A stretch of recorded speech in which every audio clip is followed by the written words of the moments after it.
युट्यूबला पाठवायचं, फेसबुकला झाला, फेसबुकला. जय जय राम. ती लाईट लावलं.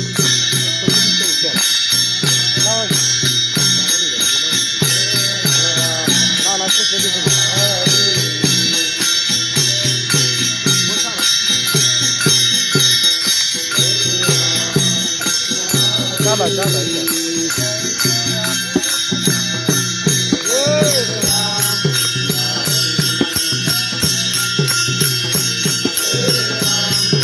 आपण जर स्वतः घेतला तर मोबाईल ठेवून टाकायचा. आपण जर स्वतः घेतला तर मोबाईल ठेवून टाकायचा.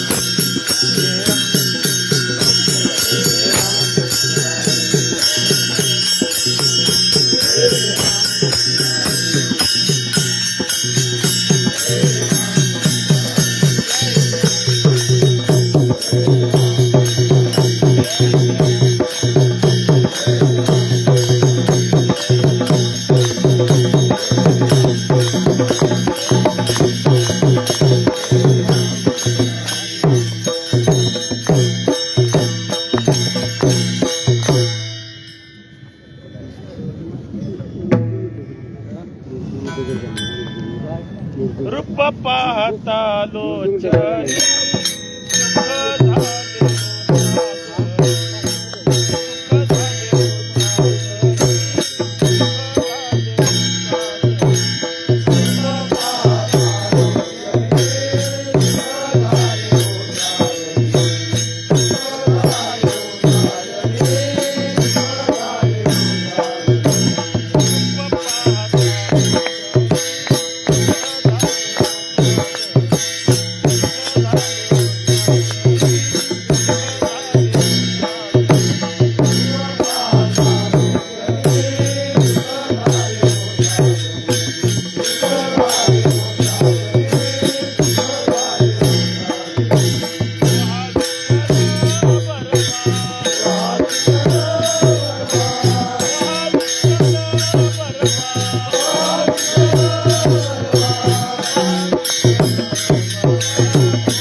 आता माझ्या भावांतराय नको देवा.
आता माझ्या भावा अंतराय नको देवा, आले भागा ते करीतो, तुझे नाम उच्चारितो, दृढ माझे मन येथे राखावे बांधून, आले भागा ते करीतो, तुझे नाम उच्चारितो, तुका म्हणे वाटे नको फुटो देऊ फाटे, आले भागा ते करीतो, तुझे नाम उच्चारितो, पांडुरंगा करू प्रथम नमन.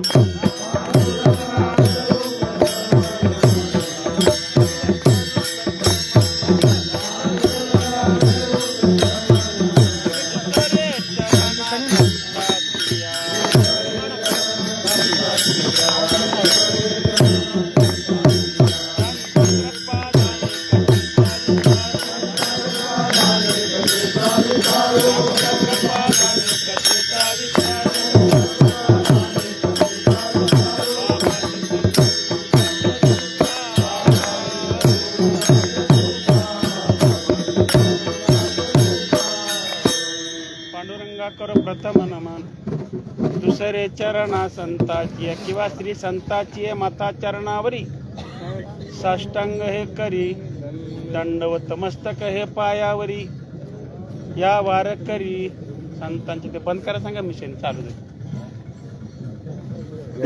विठ्ठल विठ्ठल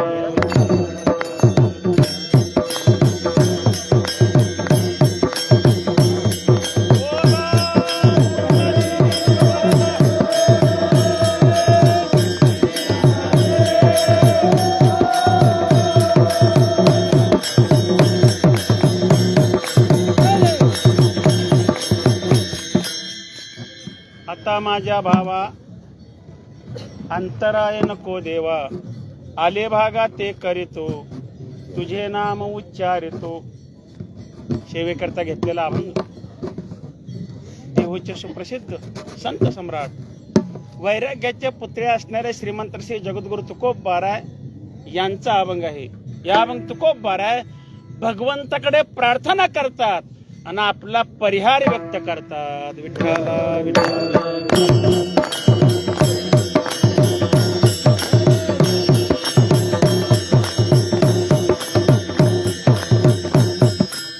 थोडक्यात देवाकडे मागणी मागतात. मागणी आता द्वादशीचा योग आहे खिरापतीचा. कालच्यापेक्षा निम्म्यानं लोक कमी आहेत बरं, कारण हा बुधवारचा परिणाम आहे. काय लोकांच्या डोक्यात बसले, लोक देवापेक्षा पुढची हुशार निघाले. बुधवारी पंढरपूरला जायचं नाही, आम्ही मंगळवारीच जातो नाही का. वारी एकादशी करते आहे का बुधवार करता वारी आहे. बुधवारी पंढरपूर न सोडण्याचा काही संबंध नाही. कुठं पुराणामध्ये नाही, कथेमध्ये नाही, शास्त्रामध्ये नाही, काही नाही. पण पूर्वी कसं होतं, जुन्या काळामध्ये माहेरातून मुलगी सासरी पाठवत नव्हतं नांदायला बरं. तसं पंढरपुरी आपलं वारकऱ्याचं माहेर आहे म्हणून बुधवारी पंढरपूर जाणे असा त्याचा नियम होता बरं. पण शास्त्रात कुठं नाही बरं. पण तो नियम आता अंगलट लागला. पूर्वी लोक थांबत होती, पण आता काय झालं माहितीये का, एकादशीलाच मग बुधवार सोडायचं नाही. ही सोडा, ही चैत्राची मोठी वारी आहे. आषाढी एकादशीला मंगळवार आलता 4 वर्षापूर्वी बरं. बुधवार सोडायचं नाही. 75% वारकरी मंगळवारी निघून गेली नाही का. एकादशीला काय किंमत नाही. वारी तुम्ही एकादशी करता येता का बुधवार करता येतं बरं. बुधवारी पंढरपूर सोडत असते, काही प्रथा नाही, काही नाही. खुशाल पंढरपूर बुधवार सोडाय काय अडचण येत नाही त्याला बरं. हे आता सांगावं लागते बरं. पूर्वी लोकांना का केलं तसं बंधन, की त्या निमित्ताने तर लोकांनी एक दिवस पंढरपूरात राहावं हा त्याचा हेतू होता. विठ्ठल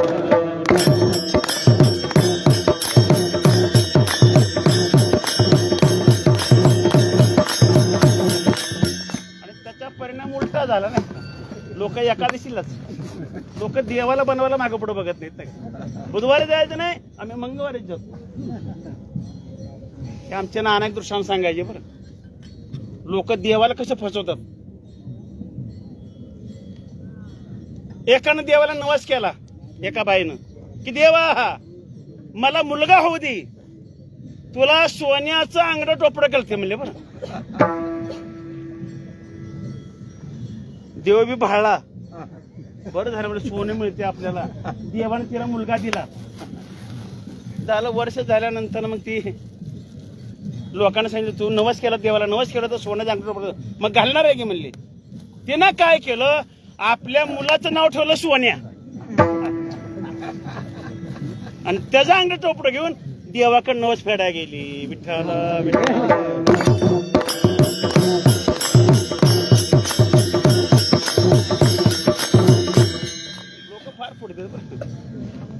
तसं मी नेहमी आमच्या मठात सांगतो, नेहमी सांगतो. आता मठात आमचे एक बी माणूस राहील नाही बरं, सगळी निघून गेली. कितीतरी सांगितलं आणि सांगायचं बंद केलं बरं. कारण आता काळ असा आहे, महाराजा असू नंतर महाराजाचा बाप असू, कुणी कोणाचं ऐकत नाही बरं. आपल्या मरायला तेवढंच करतं म्हण नाही का. राहिला नाही काळ. पूर्वीचा काळ गेला. पूर्वी जुनी माणसं साधी होती पण भाविक होती, श्रद्धावान होती. आता लोकसंख्या वाढली निसती नाही का. प्रत्येक गावात माळकरी पहिले 10-5 असायचे, आता 400-500 माळकरी झाले ती. पण नुसतं लोकसंख्या, गुणात्मक काही नाही बरं. आषाढी वारी 20 लाखाची भरती, पण संध्याकाळी द्वादशीला कीर्तनाला कुणी नसते. विठ्ठला विठ्ठला.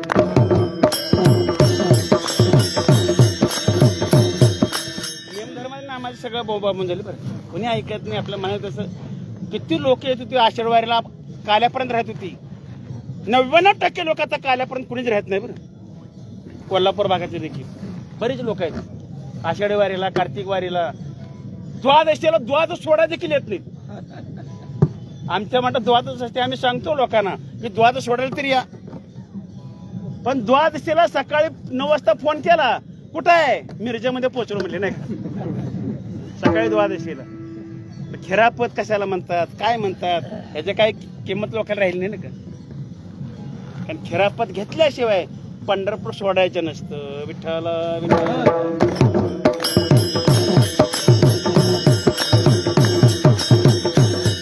असं कितीचं सांगितलं लोकांना, बुवा तुम्ही करा वटवट आणि आम्ही आहे निबरगट नाही का. असं भगवान तुकोबराचा अभंग, तुकोबरा देवाकडे प्रार्थना करतात की देवा माझी पूर्व पुण्याही चांगली, पूर्व सुकृत चांगलं, पण माझ्या मनामध्ये तुझ्या नाही का, माझ्या अंतःकरणामध्ये तुझ्याविषयी भाव उत्पन्न झालेला आहे, प्रेम उत्पन्न झालेलं आहे, श्रद्धा उत्पन्न झालेली आहे. आणि ते प्रेम, ते श्रद्धा, ते भाव जे आहे आणि त्या भावामध्ये आणि माझ्यामध्ये अंतराय पडू नको बर.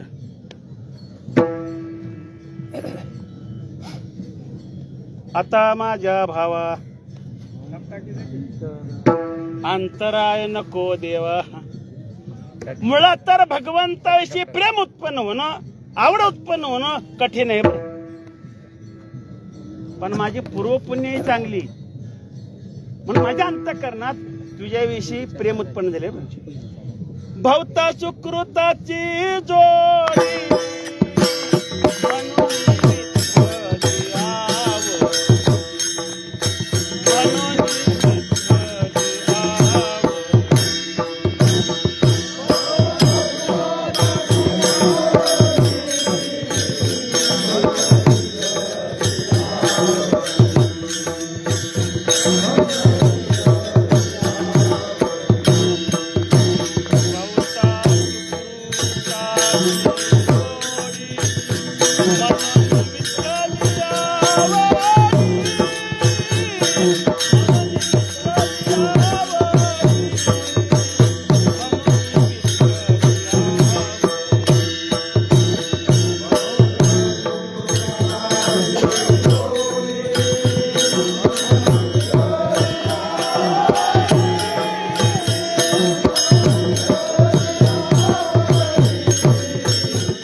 जोडी, बहुता जन्माचा सुकृत म्हणून विठ्ठल म्हणून तुझ्याविषयी माझ्या अंतःकरणात आवड उत्पन्न झालेली आहे, प्रेम उत्पन्न झालेलं आहे, भाव उत्पन्न झालेला आहे. पण तो भाव जो आहे देवा शेवर पण टिकवायचं मात्र तुझ्याकडे आहे बरं. त्याच्यामध्ये अंतर आहे मात्र पडू नको. आता माझ्या भावा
देवाविषयी प्रेम उत्पन्न झालेलं, भाव उत्पन्न झालेले, त्या भावामध्ये आणि माझ्यामध्ये अंतराय पाडू नको. आता माझ्या भावा अंतराय नको देव. एकतर भाव उत्पन्न होतं, प्रेम उत्पन्न होतं. मी परवा सांगितलं, मुळात आम्हाला देवच आवडत नाही बरं. आम्हाला देव सोडून सगळं आवडतं बरं. परवा सांगितलं का नाही, सत्यभामा मेसाबाईंनी देवाच्या बोटावर धरलं आणि सगळ्या द्वारकेमध्ये फिरल्या. कशा करता? देव घ्या कोणी, देव घ्या कोणी, आयता आला घर पुशी. देव कोणाला घ्यायचा का? मी द्यायला तयार आहे, पण आपलं उत्तर काय? देव नलगे, देव नलगे. देव आम्हाला नकोय बरं, कारण देव आपल्याला आवडत नाही. माझं बहुत सुकृतीची पुण्य आहे म्हणून माझ्या अंतःकरणात तुझ्याविषयी प्रेम उत्पन्न झालेलं आहे, आणि त्या भावामध्ये, प्रेमामध्ये आणि माझ्यामध्ये अंतराय पाडू नको. आता माझ्या भावा अंतराय नको देव. काही लोक म्हणतील प्रेम उत्पन्न झाले ना, मग आपल्या पण सांभाळायचं ना, देवाकडे मागणी मागायची काय गरज आहे? असं आहे. भगवंताच्या कृपेशिवाय काही चालत नाही बरं. देवाची सत्ता आहे, अस्तित्व मानावं लागतं. भगवंताच्या सत्तेखेरीज झाडाचं पान देखील हाडतं. वृक्षाची आहे पान, खाली ज्याची सत्ता नाही का. चाले हे शरीर कोणाची आहे सत्ती, कोण बोल विद्या हरिवेन. देवाची सत्ता आहे. असं आहे. पूर्वीच्या काळी खेडेगावामध्ये पंक्तीमध्ये श्लोक म्हणतात बरं, ठासून म्हणतात, ठसक्यात म्हणतात बरं. अरे रावणा राज्य गंभीर केले, सीते सारखे रत्न चोरून नेले, सीते सारखे रत्न तुला पचेना, 14 चौघडाचे राज्य तुला घडेना.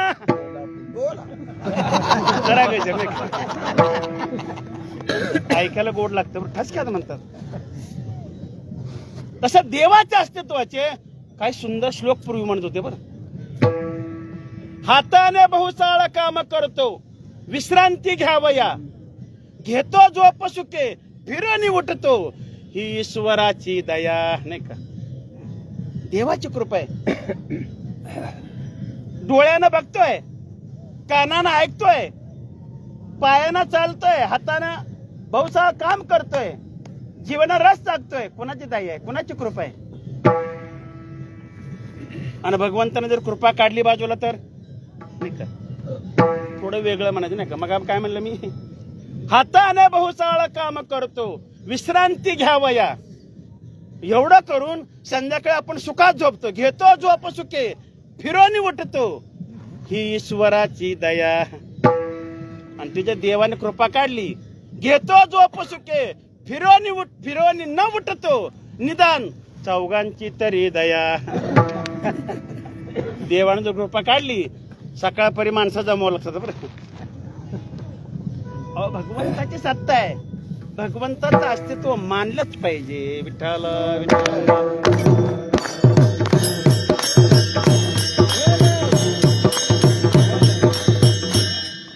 सकाळी एक जण उठला, हातामध्ये कप-बशी घेतलेले, चहा घेतलेले, पत्नीला म्हणतोय आज निकालाची तारीख आहे, मला तालुक्याच्या गावाला जायचंय आणि निकालाची तारीख आहे, मला लवकर गेलं पाहिजे. कपातला चहा बसत घेतला, तोंडाला लावला आणि अचानक उचकी आली. ह्याचा निकाल तिथंच लागला. विठ्ठला विठ्ठला.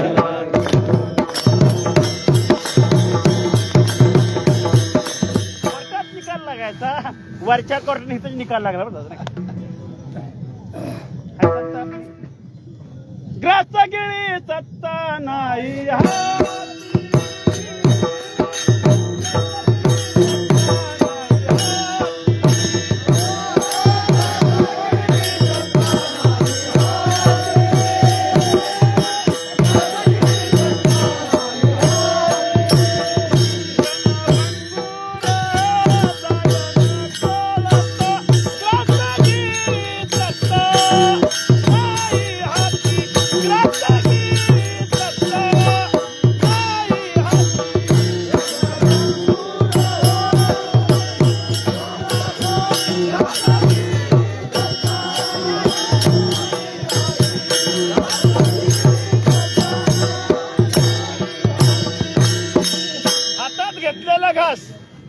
तोंडात घालायला सत्ता नाही बरं, आहे सत्ता आपली. बघा आता मी नेहमी सांगतो विनोदानं बरं.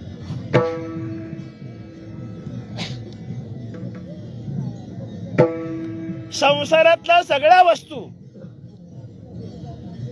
ह्या संशयात आहेत आणि आपण मरणार आहोत हे मात्र निश्चयात आहे बरं. बघा तुम्ही, मी तुम्हाला सांगतो, 25 वर्षाचा तरुण मुलगा आहे. आता मला सांगा, लग्नाचं वय झालेलं आहे, त्याचं लग्न होईल काय नाही हो? होईल. कोणी मुलगी नाही दिली तर आता प्रत्येक गावामध्ये 35, 40 वर्षाची शेकड्याने मुलं सापडतील बरं. कोणी मुलगीच देणं अलीकडे नाही. आणि शेतकऱ्याच्या मुलाला कोणी देत नाही अलीकडं. बरं, एकुलता एक मुलगा असू द्या, 20 एकर बागात असू द्या, कार गाड्या असू द्या, बंगला असू द्या, तरी मुलगी देत नाही बरं. काय अवघड परिस्थिती आहे. त्या मुलीपेक्षा मुलीच्या आईबापाच नखरे जास्त बरं. बरं, तुम्ही म्हणताय ना आपण वाळवंटात बसलोय, कशाला खोटं बोलायचं? लग्न झालं त्याचं नाही का, पण संशय आहे का नाही? कोणी मुलगी दिली तर होईल ना लग्न, संशयात आहे. बरं, झालं लग्न, आता त्या मुलाला पुन्हा मुलगा होईल का नाही? आता काय उत्तर आहे? त्याचं उत्तर असं आहे, काय सांगता येत नाही. नशिबात असेल तर होईल, कायला झाली, कायला झाली नाही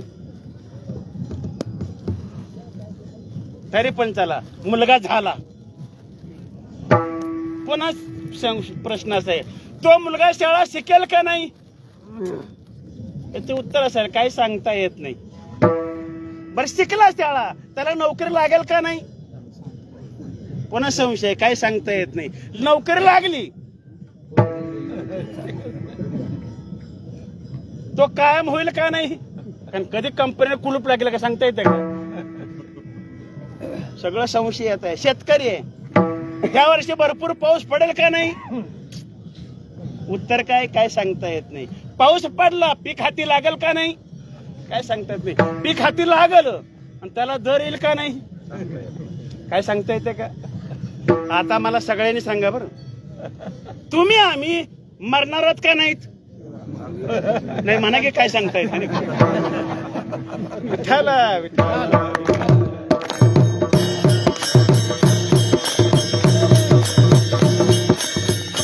आपण मरणार हे मात्र निश्चित आहे बरं.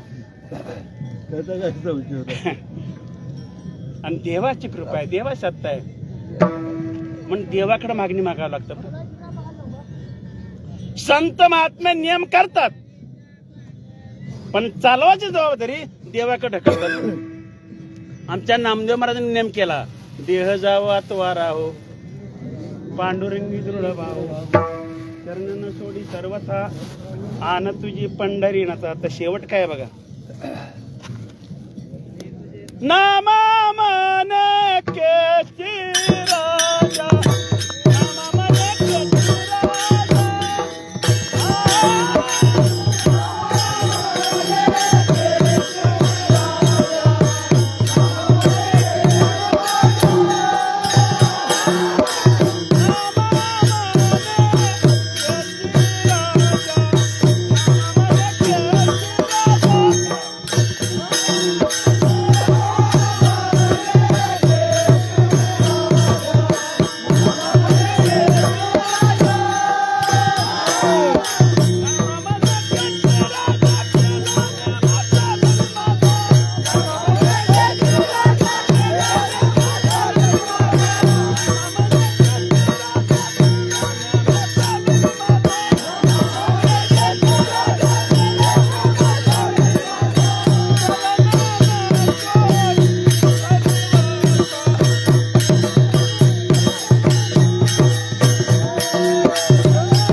करतात आणि चालवायचं जाऊ दे देवाकडे नामा म्हणे केशी राजा आणि केला नियम चालवे माझा. आणि खरंच आहे, आपण जरी नियम केलं तर देवाकडे जर ढकललं तुका म्हणे भार घातली यावरी. तर मी म्हणलं मी वारी करतो म्हटलं की वारी बुडल्याशिवाय राहणार नाही, आणि देवाच्या कृपेने मी वारी करतो म्हटलं तर वारीचा नियम टिकेल. विठ्ठल विठ्ठल.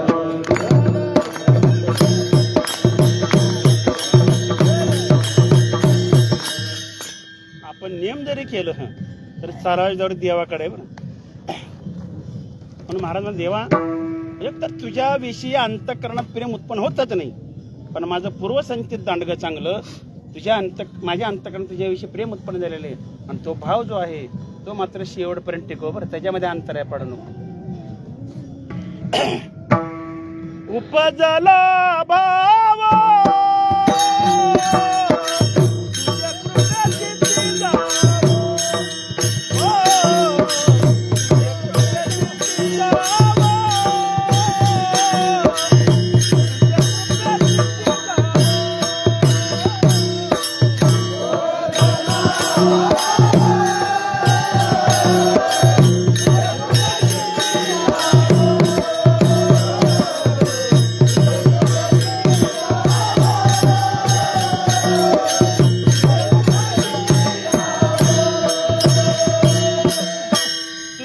माझ्या अंतःकरणात भाव उत्पन्न झालेला आहे, आणि तो भाव मात्र शेवटपर्यंत टिकवत जावं तर तुझे कृपेशी ती जाओ. पण असं आहे, बरीच कारणं असतात. भगवंताविषयी प्रेम कमी होण्याकरता आवड बरीच कारणं असतात. आपण केलेलं टिकत नाही. कसं बघा, दुःख भोगू लागलो की देवाविषयी प्रेम कमी होतं. बघा तुम्ही, सगळ्याला अनुभव आहे आपल्याला. पहिल्यांदा माळ घालताना जे प्रेम असतं, जो भाव असतो, तो नंतर 10 वर्षानंतर असतो का बघा बरं. पहिल्यांदा माळ घातली, हा हा हा असं काय म्हणतो की अंगात देवच शिरला नाही का. सगळ्या त्याची भजनाला हजर मंदिरात, सतरंजी हाताची, टाळ घ्यायचं, पकवास घ्यायचं, सगळं सेवा करायची नाही का. सगळ्या कार्यक्रमाला हजर. महिन्याची पंढरपूरची वारी, आणि 2-4 वर्षाला सगळा चाकाचोळा घेतला, मग मात्र नाही का महिन्याची वारी पंढरपूरची. पण भाव कसा कमी होतो बघा. मग महिन्याच्या वारीला का जावा, फक्त 4च वाऱ्या करा, 8 वाऱ्याला सुट्टी एकदम डायरेक्ट. चैत्र, माघी, कार्तिकी, आषाढी. काही लोकांना काही दिवसांना, आम्हाला पुन्हा प्रमाणे सांगतो, तुमच्या देवाचा प्रमाण आषाढी कार्तिकी विचारू नका. मग काही दिवसानं चैत्रीला सुट्टी, काही दिवसानं कार्तिकीला सुट्टी, मागेला सुट्टी, काही दिवसानं आषाढीला सुट्टी, आणि काही दिवसानं देवा घे तुझं डोरलं आणि तुझं माझं सरलं. विठ्ठला विठ्ठला.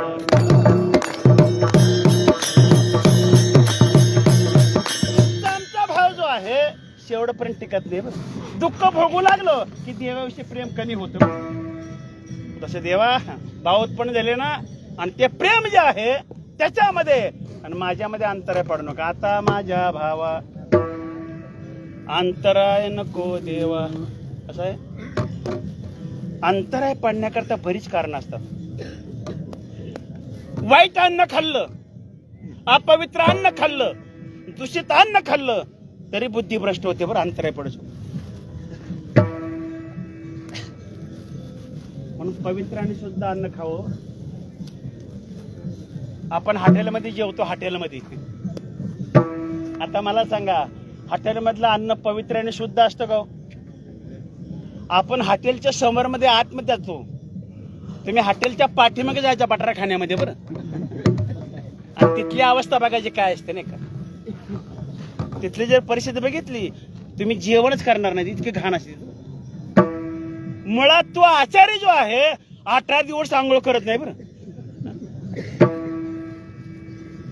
आणि हॉटेल मधले 99% आचारी व्यसनी असतात बरं, दारू पिणारे असतात, गांजा वाटणारे असतात. एक तर 18 दिवस आंघोळ करत नाही आणि दारू पिऊन स्वयंपाक करतो, आणि ते जर अन्न आपण खाल्लं, आपली बुद्धी कशी रे. शास्त्र सांगतं, घरातल्या स्त्रीनं देखील आंघोळ केल्याशिवाय स्वयंपाकघरात प्रवेश करायचा नसतो बरं. शास्त्र सांगतं आंघोळ न करता स्वयंपाक केला तर ते अन्न दूषित होतं. विठ्ठला विठ्ठला.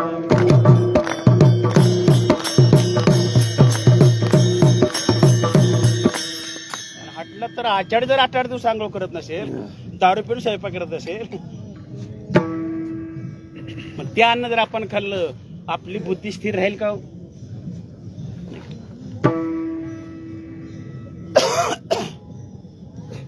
काही लोक म्हणतील महाराज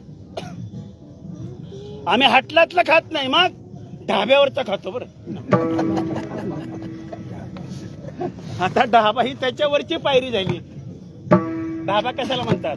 जिथं सर्व काय मिळतं, अलग लक्षात, जिथं सर्व काय मिळतं त्याला ढाबा म्हणतात. विठ्ठला विठ्ठला.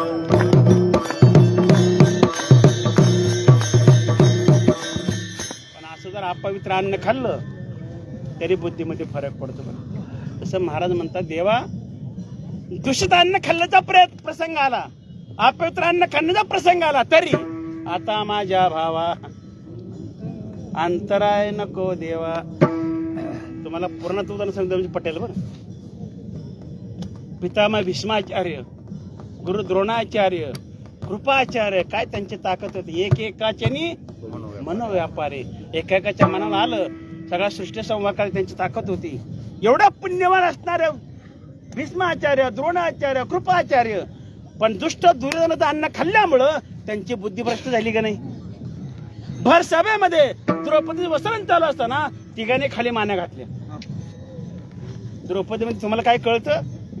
एवढं तुम्ही पुण्यवान असताना, हे पाप चाललं असताना, अधर्म चाललं असताना तुम्ही खाली माना घातल्या. तेव्हा भीष्माचार्य, द्रौपदी सगळं खरं आहे पण आम्ही दुष्ट दुर्योधनाचं अन्न खाल्ल्यामुळं आमची बुद्धी भ्रष्ट झालेली. विठ्ठला विठ्ठला.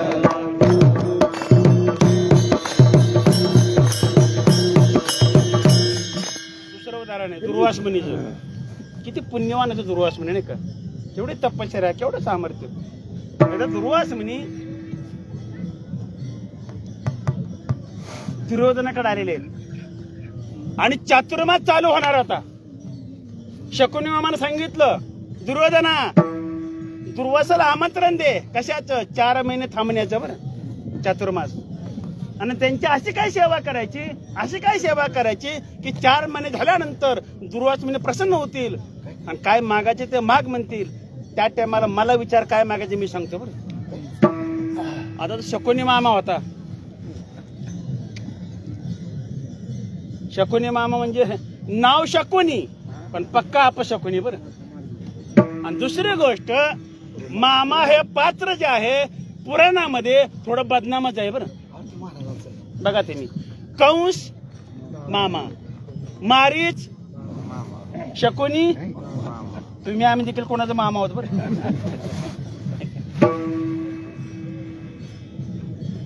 शकुनी मामा सांगितलं, आमंत्रण दिलं. दुर्वास मुनी थांबले, 4 महिने थांबले. इतकी सुंदर सेवा केली. रोजचं जेवण, इच्छा भोजन, काय पाहिजे ते रोज त्याला नाही का. इतकी सुंदर सेवा केली. 4 महिने झाले. दुर्वास मुनी प्रसन्न झाले. दुर्योधना तू माझी खूप छान सेवा केली, काय मागायचं ते माग.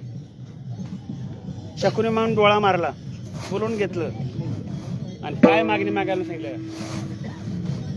दुर्योधन म्हणते मुनिवर्य, जसा 4 महिने माझ्याकडे तुम्ही पाहुणचार घेतलेला आहे तसं पांडव वनवासामध्ये आहेत, त्यांच्याकडे तुम्ही रात्रीच्या वेळी जायचं, दिवसा नाही बरं. रात्रीच्या वेळी जायचं आणि भोजनाची मागणी मागायची. म्हणजे बरं हे किती वाईट होता बघा. रात्रीच्या वेळेस गेल्यानंतर जेवण मिळणार नाही, दुर्वासाला राग येईल आणि शाप देतील आणि दुःख भोगावं लागेल. विठ्ठल विठ्ठल.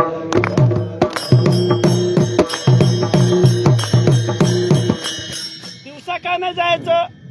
कारण दिवसा सूर्यनारायण दिलेली थाळी होती द्रौपदीकडे, ती दिवसभर पाहिजे ती देत होती आणि किती पाहिजे देत होती बरं. आणि एकदा का दिवस मावळला मग मात्र काय मिळत नव्हतं, म्हणून रात्रीच्या वेळी जायचं. ये ना केना प्रकारे पांडवाला त्रास व्हावा. पण मला सांगा, एवढे पुण्यवान असणारे दुर्वास मुनी पण त्यांच्या मनामध्ये विचार आला नाही हे पाप आहे, हे अधर्म आहे का? दुष्ट दुर्योधनाचं 4 महिने अन्न खाल्लं म्हणून बुद्धी भ्रष्ट झाली आणि पांडवाला छळण्याकरता निघाले. विठ्ठल विठ्ठल. आले पांडवाकडे निरोप सांगितला, भूक लागलेली आहे, जेवणाची व्यवस्था करा. ऐकल्याबरोबर पांडव एकमेकाकडे बघू लागले, सगळे घाबरले. आता आणायचं कुठलं नाही का. बरं ह्या बाबाला एका टायमाला काय पाचून द्यावाला होता का. एका टायमाला 60,000 खंडे आणावं लागायचे. सगळे घाबरले. द्रौपदी म्हणते काळजी करू नका. तिने कृष्ण धावा केला. कृष्णा धावरे लवकरी, माझं संकट पडले भारी. देवाचा धावा केलाय बरं. आमच्या देवाचा स्वभाव आहे, तुका म्हणे करुणा बोले आणि धीरे विठ्ठले निघे ना. देवाला जर प्रेमानं हात मारली, आमच्या देवाला धीर निघत नाही. मोहे धावा गाली पाना, नाम घेता एक आट आहे. प्रेमानं हात मारली पाहिजे बरं. आपण म्हणतो आम्ही देवाला हाक मारतो, पण देव येत नाही. लोग कहते हैं भगवान आते नहीं, आते नहीं. हम द्रौपदी की तरह बुलाते नहीं का, हम जनाबाई की तरह बुलाते नहीं, हम गजेंद्र के. अहो देवाचा स्वभाव आहे. देव जर जेवायला बसला आणि भक्तांना हाक मारली तर देव जेवता जेवता उडतो आणि भक्ताकडे धावत जातो. विठ्ठल विठ्ठल.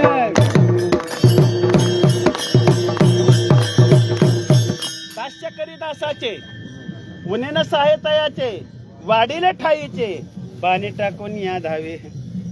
ज्या टायमाला द्रौपदी धावा केला त्या टायमाला कृष्ण परमात्मा पाठावर जेवायलाच बसले होते बरं.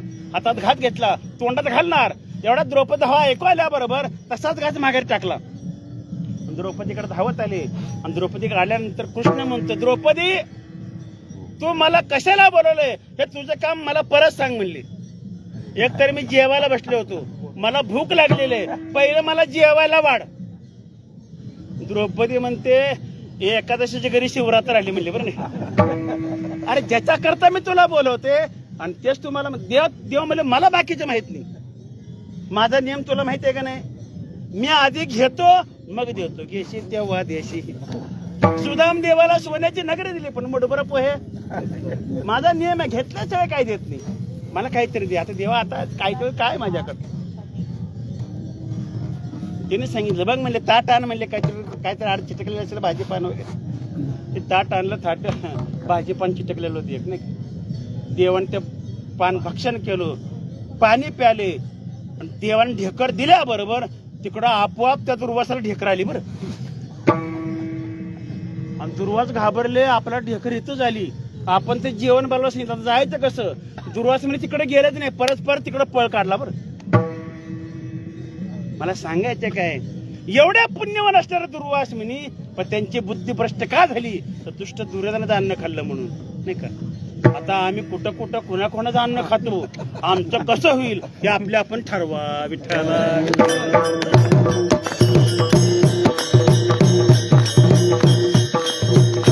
पुढे चला. दुष्ट जाग्यात गेल्यानंतर देखील बुद्धी फरक पडतो बरं. एक संन्यासी होता. संन्यासी कशाला म्हणतात माहिती का, जो एका मुक्कामाच्या वर दुसरा मुक्काम त्या ठिकाणी कधीच करत नाही त्याला संन्यासी म्हणतात. मुक्काम पोस्ट फिरता. आता संन्यासी आहेत ना, 50 कोटीचे बंगले त्यांच्याकडे बरं. घरामध्ये टीव्ही नाही का, दाळ दाशी नोकर चाकर, खायला बदाम पिस्ता. ह्याला कसा काम आवडतो कोणास ठाऊक. आमच्या ऋषी मुनीचं झाडा पारदा वरपून खाल्लं जंगलामध्ये तरी त्यांना काम आवरलं नाही. आणि आता संन्यासी बघा, मंत्र्याला नसतील एवढे त्यांच्या सुखसोयी आहेत बरं. आपला बघतो नाही का, पण तो खरा संन्यासी होता. दिवसभर फिरायचा आणि ज्या ठिकाणी अंधार पडेल त्या ठिकाणी ठरवायचं नाही बरं, तिथं मुक्काम करायचा. एक गाव होतं, गावाच्या एक बाहेर किलोमीटर 1 मैल अंतरावर एक वस्ती होती. त्याला वाटलं इथंच मुक्काम करावा. झाड होतं, झाडाखाली घरासमोर बसला आणि ते घर होतं चोराचं. चोरांना बघितलं साधू आलेले, आपण काहीतरी अन्नदान द्यावं, कारण चोर लोक देखील चांगले असतात बरं, पुण्य करतात बरं. कसं सांगू का, एखादा चोर चोरी करा निघाला आणि वाटेमध्ये जर मंदिर दिसलं ते देवा देवा आजचं काम एवढं होती पण चांगलं नाही का, प्रार्थना करतात. तसे ह्याला वाटलं संन्याशाला आपण काहीतरी अन्नदान द्यावं म्हणून त्यांनी जेवण दिलं बरं त्याला. ताट तांब्या वाटी त्यात जेवण दिलं. संध्याकाळी संन्यास झोपला, जेवण करून झोपला. पहाटे 3 वाजता उठला खरं, पण जाताना ताट तांब्या वाटी जुळीत घातलं आणि निघून गेला. बरं याचं कारण का, चोराच्या घरचं अन्न खाल्ल्यामुळं चोरी करण्याची बुद्धी झाली.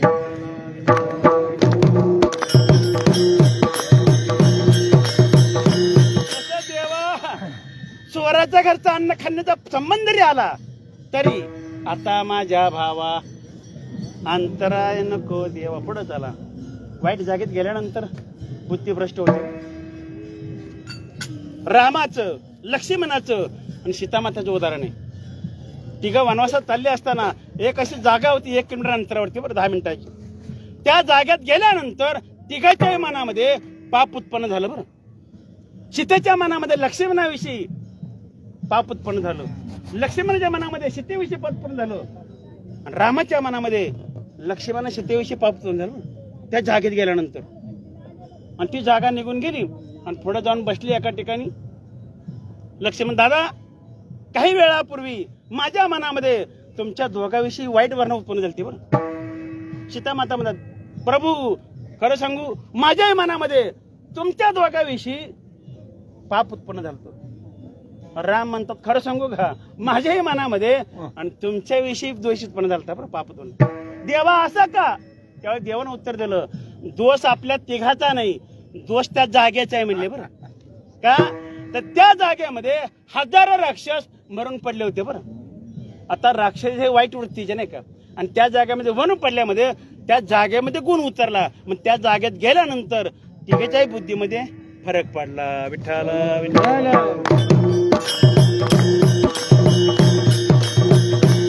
तसं देवा वाईट जागेत जाणं संबंध जरी आला तरी आता माझ्या भावा अंतराय नको देवा. शेवट सांगतो, वाईट लोकांचं आलिंगन मिळालं तरी बुद्धिभ्रष्ट होते. बरं पुन्हा रामायणात उदाहरण सांगतो. एकदा दशरथ राजा आरशामध्ये आपला चेहरा पाहत होता, आणि चेहरा पाहत असताना दशरथ राजाला आपल्या डोक्याचा एक केस पांढरा दिसला. बरं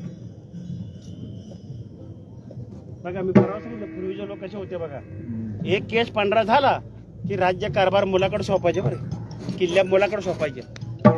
आताची मरेपर्यंत देत नाहीत का माहितीये का, केस जरी पांढरी झाली तर काळी करत साधने निघेल नाही का, पण मरेपर्यंत मुलाकडे किल्ल्याच देत नाहीत. विठ्ठला विठ्ठला.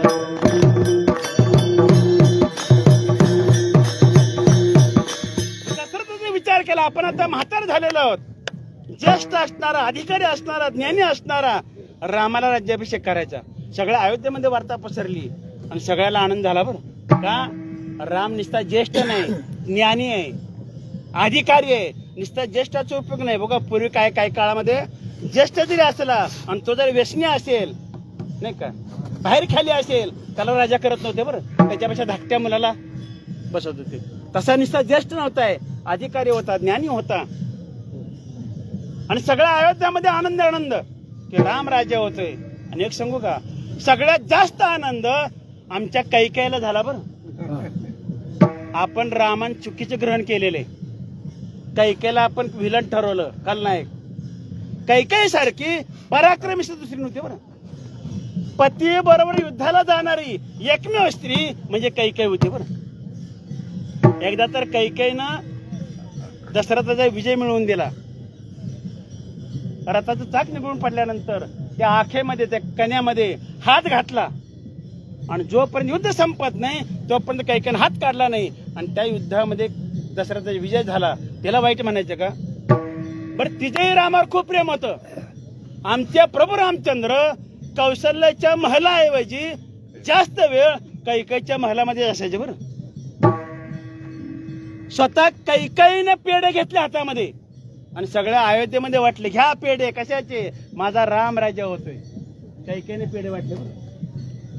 पण आम्ही इतकं तिला वाईट ठरवलं, इतकं वाईट ठरवलं, आम्ही आमच्या मुलीचं नाव देखील कोणी कैकेयी ठेवत नाही. बरं आहे का कुठं कैकेयी नाव कोणाकडे? नाही का, इतकं वाईट ठरवलं. बरं पेढे वाटले, सगळ्या अयोध्येमध्ये पेढे वाटल्यानंतर संध्याकाळी पलंगावर पहोडली आणि त्यावेळेस रात्री मंथरा आली. मंथरा आल्या. बरं मंथरे ये म्हणली, घे पेढे. ते म्हणजे कशाचे? माझा राम राजा होतोय. तिने पेढे घेतले आणि मंथरा म्हणते, काही वेळ लागला का तुला, नाही का? कान भरायला सुरुवात केली. अगं तुझा राम जर राजा झाला तर तुझा भरत शेवटपर्यंत दास राहील. आणि ही संधी आहे. पाठीमागे राजानं वर मागितलं, 2 वर मागितले. तो 2 वर माग, आता माग. ते पहिला वर रामाला वनवासाला पाठवा आणि दुसरा वर भरताला राजा करा. तरी कैकेयीला पटलं नाही. कैकेयी म्हणलं, उठ चांडाळणी, पहिलं महालाच्या बाहेर होऊन. माझ्या मनामध्ये भलता सलता भरतच. राम ज्येष्ठ आहे, अधिकारी आहे, ज्ञानी आहे आणि तोच योग्य आहे, लायक आहे. कैकेयीने त्याला हाकलून द्यायचा प्रयत्न केला. ती उठली. ती म्हणते, मंथरा शेवटी व्यवहारात मन आहे, ज्याचं करावं बरं. आणि ती म्हणते, माझंच खरं नाही का? तुला जर तुझं पटत नसेल जाते बाया, पण मला जाता ना आलिंगन तर दे.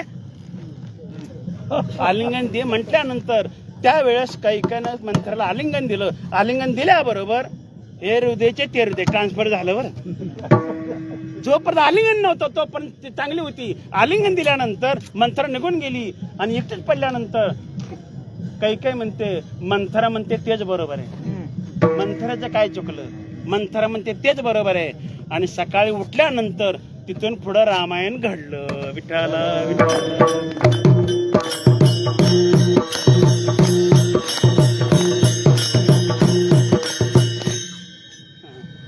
तात्पर्य काय? तसं महाराज म्हणतात, देवा वाईट लोकांचं आलिंगन मिळालं तरी आता माझ्या भावा अंतराय नको देवा. अंतराय पडलो. देव म्हणले, ठीक आहे. म्हणले, महाराज मी तुमच्या भावामध्ये अंतराय पाडू देत नाही. मग तुम्ही काय करताल? महाराज म्हणले, मी काय करणार? माझ्या वाट्याला जे आलेले तुमचं नामचिंतन आहे. तुम्ही जर माझ्या भावामध्ये अंतर नाही पडला तर मी तुमच्या नामचिंतनामध्ये आणि माझ्यामध्ये कधी अंतराय पाडणार नाही. पण आले बागात करीतो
भावामध्ये अंतर नाही पडला. तुम्ही काय करताल? महाराज म्हणतात, मी काय करणार? माझ्या वाटणीला गेलेले आले भागा ते करीतो काय, तुझे नाम उच्चारितो. माझ्या वाटणीला तुझं नामचिंतनाला आहे आणि खरंच आहे. आपल्या वाटणीला काय यावं? देव यावा. बरं, देवाचं नामचिंतन यावं. तुकोबराचे धाकटे बंधू कानोबार आहे. तुकोबराकडे आले, भाऊराया मला वाटणी पाहिजे म्हणले. बरं, तुमचं शेत तुम्हाला, माझं शेत मला. तू कोण बाबा रे? कशाला वाटणी करतोस? सगळं तुलाच घे. काय अंतकरण असेल, मी आपलं देवाचं भजन करीत राहील. म्हणून तुकोबर आपल्या पत्नीला म्हणतात, नको चिंता करू वस्त्राया पोटाची, माऊली आमचे पांडुरंग. नाही का? देव जर आपला असेल कशाला काळजी करायची? तुला सगळं घे, कारण देव आपल्याला वाटेल. बरोबर. ज्या वेळेस युद्धाचा प्रसंग उजाडलेला, आदल्या दिवशी दुर्योधन कृष्णाकडे आलेले मदत मागण्याकरता. देव झोपले होते, कशाला उठवावं म्हणून दुर्योधन उशारा जाऊन बसला आणि पाठीमागून अर्जुन आला, तो पायथ्याला बसला. आता मला सांगा, झोपलेला माणूस उठल्यानंतर समर्थ मनुष्य कोण दिसेल? अर्जुन दिसला बरोबर. कृष्ण म्हणते, अर्जुना केव्हा आलात? इकडं दुर्योधन राग आला, देवा त्याच्या आधी मी आलो म्हणले. बरं काय काम आहे? देवा माहित आहे म्हणले, उद्यापासून युद्ध चालू होणार नाही, आम्ही तुम्हाला मदत मागायला आलो. देवाने ठीक आहे म्हणले, मी वाटणी करतो. एका बाजूला माझं सर्व सैन्य शस्त्रासहित बरं, आणि एका बाजूला फक्त मी एकटाच. ती बी हातात शस्त्र धरणार नाही, फक्त युक्तीची 4 गोष्टी सांगणार. असं म्हटल्यानंतर दुर्योधन म्हणतो, देवा पहिला मागण्याचा माझा अधिकार आहे, मी पहिल्यांदा आलोय. कारण त्याला मागायचं होतं ना का, माग म्हणलं तुझा अधिकार आहे.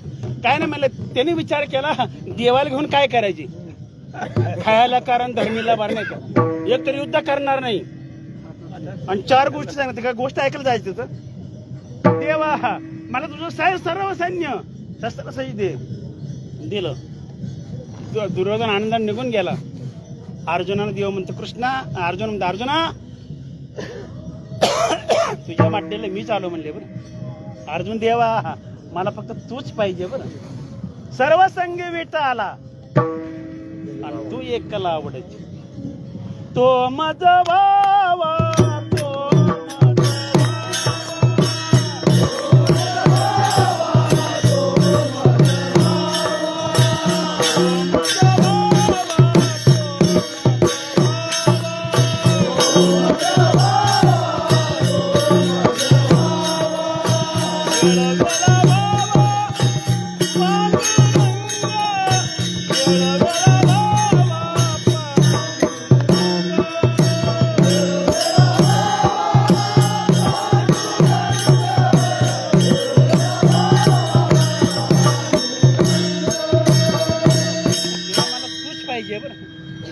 तू जर असेल मला काय कमी. म्हणून माझ्या वाटणीला तुझं नाव आलेलं आहे. बरं आले बा, तू जर माझ्या भावामध्ये अंतर नाही पडला तर मी तुझ्या नामात चिंतनामध्ये आणि माझ्यामध्ये अंतर पडणार नाही. आले भागा ते करीतो, आता तुझं नामात चिंतन करे. बरं अखंड खंडे ना जीवन रामकृष्ण दिनरजनी हाची धंदा गोविंदाचे पवाडे. पांडुरंग ध्यानी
नाही पडला तर तुझ्या नामचिंतनामध्ये माझ्यामध्ये अंतराय पडणार. पांडुरंग ध्यानी पांडुरंग म्हणी जागृती स्वप्नी. म्हणून तर बघा जनाबाईच्या गोवऱ्या विठ्ठल विठ्ठल म्हणायच्या बरं.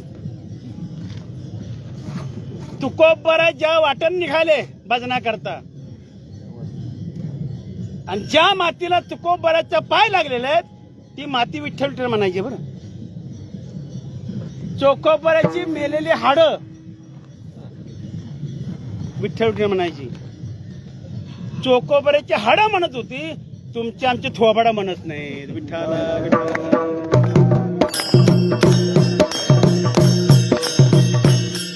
सतत नामचिंतन करा बरं. पांडुरंग आणि पांडुरंग म्हणी जागृती स्वप्नी पांडुरंग.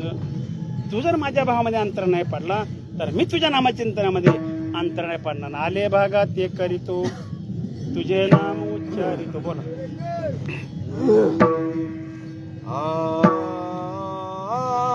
आता माझ्या भावा बोला बोला.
प्रत्येकाने मोठ्याने टाळी वाजवायची.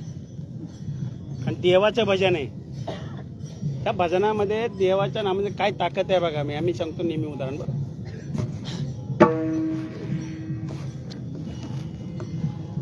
कीर्तन झाल्यानंतर जागर असतो. आता जागर फक्त पत्रिका टाकापुरता राहिला बरं. आता जागर बुडली. आता पूर्वी सप्त्यामध्ये जागर असायची. कीर्तन झालं, चहा घेतला की जागराला जे काय 10-5 गावच्या लोकांना त्यांनी जागर चालू करायचा, तो डायरेक्ट काकड्याला जाऊन मिळवायचा बरं. काकडेवाडे आले त्यांची आरती झाली नाही का. आता जागर नावापुरता आहे, जागराला कोणी थांबत नाही. तसं भजन होतं एका ठिकाणी. आणि त्यातल्या एक भजनी होता, त्याचं आयुष्य संपणार होतं. रात्री 12 वाजता त्याला नेण्याकरता ये म्हणणार होता बरं. आणि ते भजनात बसले होतं. बरोबर 12ला 1 मिनिट असताना तो यम आला, पण हे होतं भजनात बसलेलं बरं. आता भजनात ह्यांना मुभा नाही. यमधर्म सांगे दूता तुम्हा नाही ते सत्ता, जेते होय नका जाऊ तया गावा, नामधारकाच्या शिवा सुदर्शन यावा, घरटी फिरे भोवती. लांब जर राहिलं तर इशीच्या बाहेर त्याला आधी मोबाच नाही ना. 12:15 वाजले, 12:30 वाजले, 12:45 वाजले, ही काय बाहेर हीच ना. कारण यमाला आत त्याची परवानगी नाही. मग 1 वाजता भजनातला चहा आला.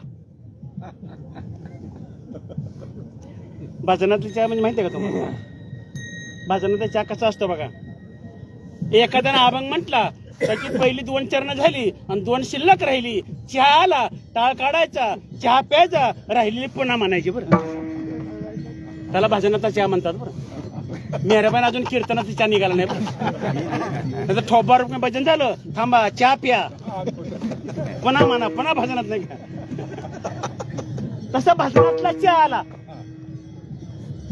कारण आता खेडेगावात भजन जे आहे ना, असं आहे, भजन ते ओंगळवाणी नरका जाणी चुके ना. भजनाचं फार परिस्थिती बेकार आहे. आमच्याकडे बुक्का देण्याची पद्धत आहे बरं भजनाला येण्याकडे. अनेक सांगू का, आता तुम्ही अभ्यास करा. सध्या भजन आणि कीर्तन बिगर माळकऱ्याच्या घरात जास्त होतात बरं. अभ्यास करा तुम्ही. बिगर माळकऱ्याच्या घरात जास्त भजन करतात. एका असं बिगर माळकऱ्याचं होतं भजन होतं. आणि ते जो गावाचा जो भजनी असतो ना, मी त्याला त्याच्याकडे बुक्का दिला, उद्या माझ्याकडे भजनाला. आणि त्याने विचारलं त्या माणसाने, तो मला भजनाला साहित्य काय काय लागतं. यांनी काय सांगायचं, त्यांनी सांगितलं 200 पानं, छटाक सुपारी, कात, चुन्याच्या डबी, 4-5 तंबाखूच्या पुड्या, 2-3 बिडीचे बंडल, सिगरेटचं पाकिट. मिळाला तर गांजा पण भरले नाही का. आहे बरं, अशी गांजा ओढून पण भजनी करणारे माणसं आहेत खेडेगावामध्ये. म्हणून भजन ते ओंगळाने म्हटलं तो कोपाऱ्याने बरं. ही भजना साहित्य राहिलं बाजूला, टाळ पकवाज विना, तर हीच सायन्स सांगितले बरं. तसं ते भजनातला चहा आला 1 वाजता. यांनी चहा घेतला, मला तंबाखू खावी. त्याला वाटलं भजनाच्या गादीवर कशाला खावी, बाहेर जाऊन खावी. मग तो देवळाच्या बाहेर आला. मग तंबाखू खाण्याच्या काय प्रक्रिया असतात बरं. त्या पुढे तंबाखू हातात घ्यायची नाही का, पुन्हा चण्याची डबी घ्यायची अशी, त्याला चुना लावायचा, असं असं करायचं, पुन्हा असं करायचं, पुन्हा असं करायचं, पुन्हा असं करायचं, पुन्हा असं फुकायचं, पुन्हा असं. लोक म्हणजे महाराज तुम्हाला बरीच माहिती आहे, बघून सांगतोय बरं. मी अजून तंबाखू खाल्ली नाही बरं. मग त्याने तंबाखू खाल्ली. म्हणजे आता लगीवेला जाऊन यावं म्हणले. आता लगीवेला लांब जावं लागेल का नाही. नेमका हा त्या इशीच्या बाहेर गेला बरं. बाहेर गेला बरोबर त्या यमानं डाव साधला, फास टाकला आणि त्याला घेऊन गेली. वर त्याचा बॉस होता यमधर्म नाही का. ते म्हणले काय रे, म्हणले 1 तास लेट का. त्याचा 12चं टायमिंग, 1 वाजता का लेट. हा हजर नव्हता का. तर यमदूत म्हणते हजर होता म्हणले. मग तू वेळेवर गेला नाही का. मी बरोबर 12ला 1 मिनिट असताना गेलो म्हणले. बरं मग लेट का. मी यमदूत म्हणतोय काय सांगावं म्हणले, मी गेलो टायमाला पण हा म्हणले तसल्यात बसला होता म्हणले, तसल्यात. ते भजनात कुठलं म्हणतंय होय ते? त्यांच्या तोंडात भजन कसं तसल्यात बसला होता म्हणले. मग 12:15 वाजले, 12:30 वाजले, 1:45 वाजले, 1 वाजता तसल्यातला चहा आला. तसल्यातला म्हणजे भजनातलं म्हणत नाही बरं, तसल्यातला आला चहा.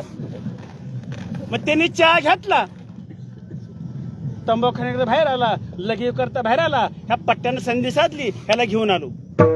यमाने शाबास म्हणले नाही का, शाबास दिल्यानंतर ह्या दोघांचं बोलणं ही भजनी ऐकत होतं बरं. आणि ही म्हणतो अरे च्या म्हणले, हे म्हणले भजनाला घाबरतात बरं, हे दोघं भजनाला घाबरतात. मग हा काय म्हणतोय, सोडा मला. यम म्हणले सोडणार नाही, सोडायला पाहिजे, तुला का सोडायला आणलं काय? हा म्हणतो तुम्ही सोडता का म्हणू तसलं. तसलं म्हणू का म्हणण्यानंतर यम म्हणतो बाबा रे तुझ्या पाया पडतं पण तसलं म्हणू नको, मग सोडा मला. सोडतो म्हणले नाही का, ऐकता काय सोडलं त्याला बरं. असलं सामर्थ्य कशात आहे, भजनात न तसल्यात. म्हणून आपण सगळ्यांनी तसलं म्हणूया. विठोबा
माझ्या भावा अंतराय नको देवा, आले भागा ते करीतो, तुझे नाम उच्चारितो. महाराज त्यांना सांगतात की देवा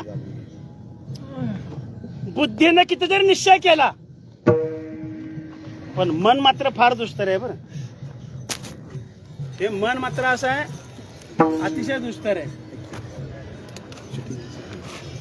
आणि त्या मनाला तुझ्या पायाजवळ बांधून ठेवतो म्हणजे ठेवा म्हणजे माझे मन येथे राखावे बांधून.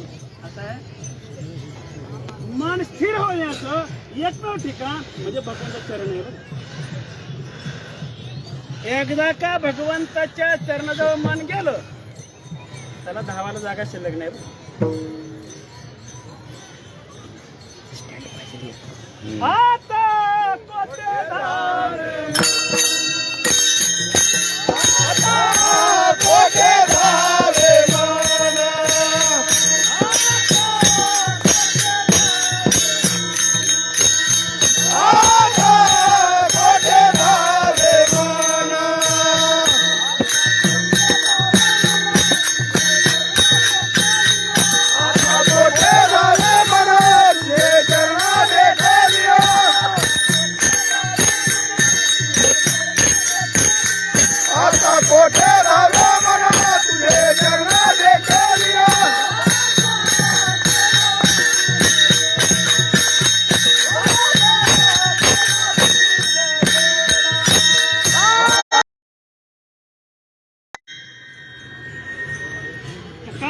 सम पावलाचा खुंट, त्या ठिकाणी जर मन गेलं त्याला पुन्हा धावायला जागा शिल्लक नाही. पण दृढ माझे मन